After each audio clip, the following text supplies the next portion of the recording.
We want justice. Hey, Jolly said. Jolly said.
আমাৰ প্ৰাণৰ শিল্পী জুবিন গাৰ্গৰ ন্যায় দাবীত আজিৰ এই প্ৰতিবাদী কাৰ্য জীৱনৰ লগত জড়িত থকা বিশিষ্ট ব্যক্তিসকল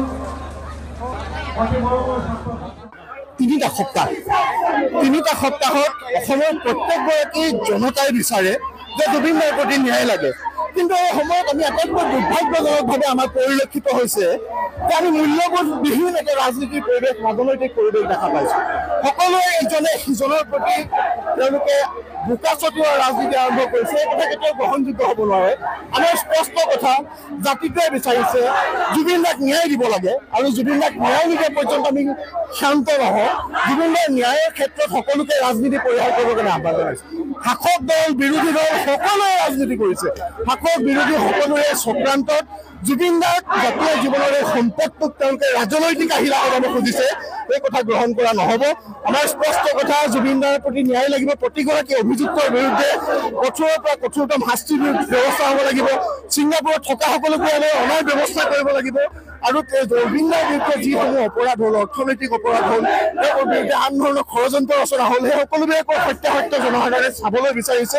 আৰু আজি এই প্ৰতিবাদী মিছিলৰ পৰা আমি সকলোকে সকীয়াই দিছোঁ, জুবিন দাক লৈ ৰাজনীতি নহ'ব। জুবিন দাক লৈ ৰাজনীতি সকলোৱে পৰিহাৰ কৰক, নহ'লে অনাগত সময়ত সকলো ৰাজনৈতিক দলক জনসাধাৰণে প্ৰত্যক্ষ কৰি আছে।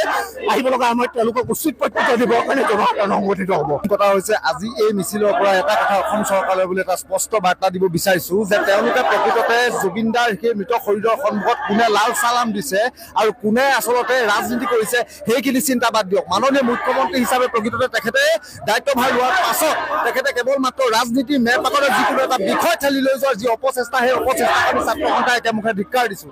আৰু লগতে আমি ক'ব বিচাৰিছোঁ যে এই জুবিন দাক লৈ পেলাই তেওঁলোকে যাতে এই ৰাজনীতি বন্ধ কৰক। তেওঁলোকে বিৰোধীয়ে হওক বা চৰকাৰী পক্ষই হওক, কোনো ক্ষেত্ৰত কিন্তু জুবিন দাক লৈ পেলাই ৰাজনীতি সহ্য কৰা নহ'ব। তেওঁলোকে ৰাজনীতিৰ বাহিৰত থাকি আইনী প্ৰক্ৰিয়া কেনেধৰণে শিথিলৰ পৰা শক্তিশালী কৰিব পাৰি তাক লৈ তেওঁলোকে চিন্তা চৰ্চা কৰক। তাৰ সলনি অসমৰ জনতাই কিন্তু তেওঁলোকৰ ওপৰত সম্পূৰ্ণ তথ্য দৃষ্টি ৰাখিব।